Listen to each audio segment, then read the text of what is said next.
사이다 무비튼. 몇 년 전 황금 연휴에 시댁에 농사일을 도우러 갔을 때의 일이다.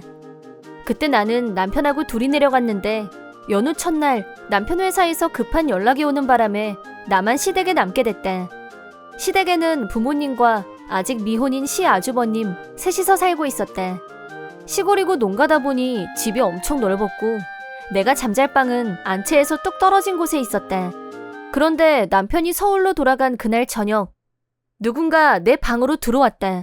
나는 시력이 너무 안 좋아서 방에 들어온 사람이 누군지도 알 수 없는 상태에서 다짜고짜 내 위로 올라와 덮쳤고 공포 그 자체였다. 이거 놔! 너 누구야! 손에 잡히는 대로 머리맡에 있던 탁상시계로 머리를 내려치자 하던 짓을 멈추고 도망쳤다. 그 틈에 안경을 찾아 쓰고 도와달라고 소리를 질렀다.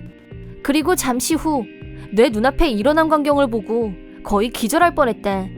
방금 전 내가 퇴치한 범인은 바로 시아주버님이었다. 시어머니한테 붙들려서 피투성이가 된 얼굴로 내 방으로 다시 들어왔는데 시아주버님한테 겁탈을 당할 뻔했다는 충격에 어질어질한 나에게 시어머니가 갑자기 달려들었고 내 머리채를 잡더니 이런 요망한 년을 봤나? 너 내 아들한테 무슨 짓 했어? 네가 그랬니? 네가 다치게 했냐고! 당장 무릎 꿇고 빌어! 당장! 나를 깔고 올라타서 멱살을 잡고 흔드는 시어머니에게 필사적으로 아주버님이 제 방에 몰래 들어왔다고요. 피해자는 저예요. 라고 외치자 시아버지가 뭐 피해자? 이런 발칙한 건 너 같은 걸 그래도 여자로 봐줬으면 감지덕지할 일이지. 네가 감히 내 아들 얼굴에 상처를 내? 폭행죄로 고소해서 위자료 청구할 거야. 그게 무슨 말씀이세요? 그게 말이 된다고 생각하세요? 말이 안 되고 되고는 우리가 정해. 너도 똑같이 당해봐. 그러더니 시어머니는 정말 시계를 들고 나를 때렸고 이러다 죽을 수도 있겠어.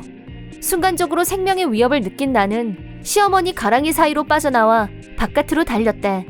밖으로 나가자 집안에서 들리는 소란한 소리에 놀란 옆집 할머니가 나와 계셨다. 살려주세요! 나는 할머니한테 무조건 매달렸다. 하지만 내 뒤에는 이미 시어머니, 시아버지가 보였다. 내가 옆집 할머니에게 무슨 말을 할까봐 겁을 먹은 두 사람은 우리 며느리가 술을 너무 많이 마셔서 주정을 안 해요. 죄송해요. 얘, 너 얼른 이리 안 오니? 옆집 할머니한테 이러면 민폐야 얘.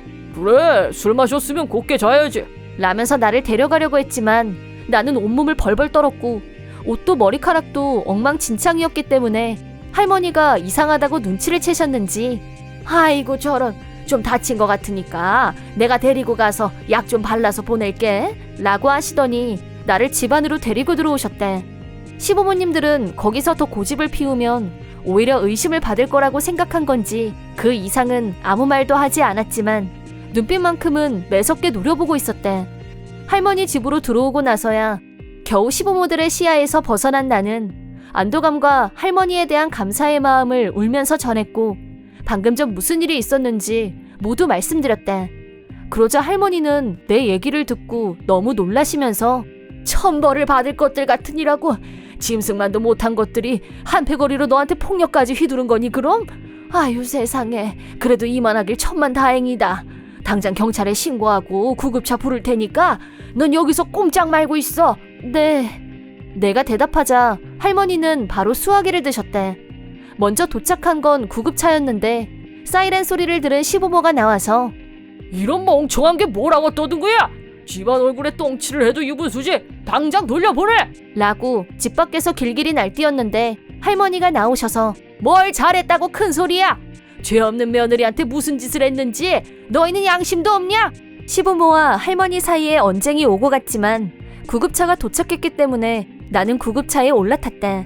그 뒤 경찰차가 할머니 집에 도착했고 얘기를 들은 후 내가 있는 병원으로 찾아왔다.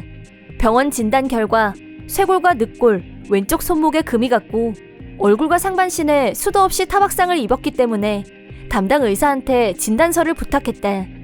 경찰에서 시아주버님은 내가 잠결에 방을 잘못 찾아간 거예요. 그걸 그 여자가 쌩 난리를 친 거라고요. 라고 무죄를 주장했지만 시아주버님 방은 시부모 방 바로 옆방이었고 내 방은 아예 건물이 따로 나 있었다. 바깥으로 일부러 나오지 않는 한 내 방에 올 일은 없었다. 시아주버님의 말을 듣고 나서 경찰이 직접 시댁에 가서 조사를 했고 시 아주버님 말은 모순점이 있다고 지적했다. 무엇보다 결정적 증거가 된 것은 시 아주버님 주머니에 들어있던 최음 효과가 있는 약물이 증거로 발견된 이상 시 아주버님의 발언은 허위로 성폭행을 당할 뻔했다는 내 말이 신빙성이 있는 것으로 증명됐다. 따라서 시 아주버님은 바로 체포됐다. 시부모들은 시 아주버님이 나 때문에 다쳤는데 체포라니, 잡아 넣으려면 나를 잡아가라고 난리를 쳤다는데 나는 정당방위를 인정받았다. 시 아주버님은 이른바 모태솔로로 수도 없이 맞선을 받지만 모두 헛수고였고 결혼 가능성이 거의 제로에 가까운 사람이었다. 시부모가 시 아주버님을 종용해서 내 방에 가라고 한 건 아니었다고 해도 나한테 폭행을 가했다는 점에서 시부모도 상해죄로 체포됐다. 연락을 받은 남편이 다시 내려와서 병원에 왔는데 이런 대형 사고를 당한 나를 걱정하는 태도는 전혀 찾아볼 수 없었다. 어쨌든 미수로 고친 사건인데 꼭 형을 감방에 쳐 넣어야겠어? 네가 피해 신고서를 취소하면 그 문제는 해결되는 거잖아. 라고 나를 몰아세우는 남편을 보고 있자니 이 인간이 제일 최악이란 생각이 들었다. 나더러 피해 신고서를 취하해라. 나는 당신 형한테 성폭행 당할 뻔했고 당신 부모들한테 뼈에 금이 갈 정도로 폭행을 당했어. 그런데 네 눈엔 난 안 보이고 감방에 있는 네 식구들만 걱정되니? 형도 잠깐 정신이 나간 거라잖아. 당신 몸이 뭐 그리 대단하다고 형 인생을 망쳐놓겠다는 거야. 결정적인 말을 듣고 이런 인간들에게 더 이상 자선은 없다고 확실하게 결심했다. 그날 당장 변호사를 선임해서 이혼부터 했다. 그러자 뭘 잘못 먹었는지 남편이 그래, 위자료는 됐고 각자 자기 통장이나 챙겨서 깔끔하게 헤어지자 라면서 쿨한 척을 하길래 마치 내가 낼 위자료를 면제해주는 말투네? 위자료는 당신하고 당신 가족들이 내야 되는 상황이거든? 이 상황이 라고 하자 갑자기 분통 터져서 못 산다면서도 그럼 나 이혼 못해, 절대 라고 꼴값을 떨었는데 이미 이혼 서류에 사인을 끝낸 상태라 본전도 못 찾았대. 남편의 억지 논리는 변호사가 즉각 기각했고 나한테 거액의 위자료를 물어내야 하는 처지가 됐대. 한편 남편도 나중에야 깨달은 모양이었는데 우리 두 사람의 수입 분배는 내가 더 높았대. 왜냐하면 남편이 나보다 연봉이 적었으니까. 그걸 알고 나서 남편이 억울해 미치겠다는 듯이 소리를 질렀지만 아무리 소리쳐봐야 이미 도장을 찍은 후였대. 나머지는 변호사에게 부탁했고 남편도 변호사가 치워줬대. 그리고 이 대형 사건을 이거 거짓말 같지 않아? 이거 그 며느리가 혼자 꿍꿍 얘기를 하고 다니는 거 아니야? 라고 헛소문을 퍼뜨리고 다니는 왕진자라는 시댁 근처에 사는 아주머니가 있었대. 현장 검증을 위해 시댁에 갔을 때 불쑥 나타나서는 경찰까지 대동하고 뭐 하자는 거니 저 여자? 라면서 소리를 질러서 경찰한테 주의를 받았는데 그 일 때문에 앙심을 품고 갑자기 내 욕을 하면서 돌아다닌 모양이었대. 그 일은 남편과 이혼 수속이 끝난 후 그날 큰 도움을 받은 할머니 댁에 마지막으로 인사를 드리러 찾아갔을 때 알게 됐대. 왕진자 씨가 마음대로 떠드는 걸 본 할머니는 그 집 식구들이 며느리를 때리고 욕하고 울면서 도망쳐 나와서 살려달라고 한 며느리가 거짓말을 했다는 거냐. 그 자리에서 왕진자 씨를 참교육하셨다고 한다. 또 모여들었던 주민들한테도 있는 사실 그대로 전달하셨다고 말씀하셨대. 그 결과 지금 왕진자 씨는 허풍쟁이 취급을 받게 됐고 내 얘기는 일체 입 밖으로 꺼내지 않게 됐다고 한다. 이번 일은 여러 가지 면에서 할머니가 안 계셨다면 과연 내가 무사할 수 있었을까? 할머니께는 그저 감사할 뿐이다. 이 일로 전남편 가족들은 전과자가 됐고 장남이 차남 부인한테 몹쓸 짓을 하려고 했는데 그 부모들이 오히려 며느리를 때렸다고 사람도 아니라고 동네에서 손가락질을 받고 있다고 한다. 나는 이미 이혼을 하고 위자료 처리도 깨끗하게 해결된 뒤였지만 그 말을 듣고 나니 비로소 속이 후련해지는 기분이 들었다. 마지막으로 할머니께 작은 선물을 들고 찾아뵙고서 정중하게 감사의 인사를 드리고 평생 이 은혜 잊지 않겠다고 말씀드렸다.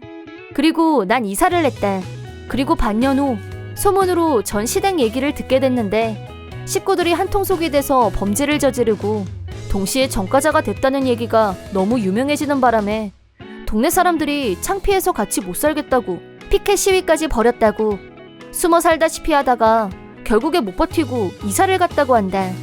전 남편은 이번 일이 회사에 알려지면서 상식도 인정도 없는 인간 말종으로 찍히면서 역시 못 버티고 사표를 썼다고 한다. 결국 죄짓고는 못 사는 법이다. 이번 영상은 어떠셨나요? 재밌게 보셨다면 구독, 좋아요에 댓글까지 달아주시면 감사하겠습니다. 그럼 다음 영상에서 만나요.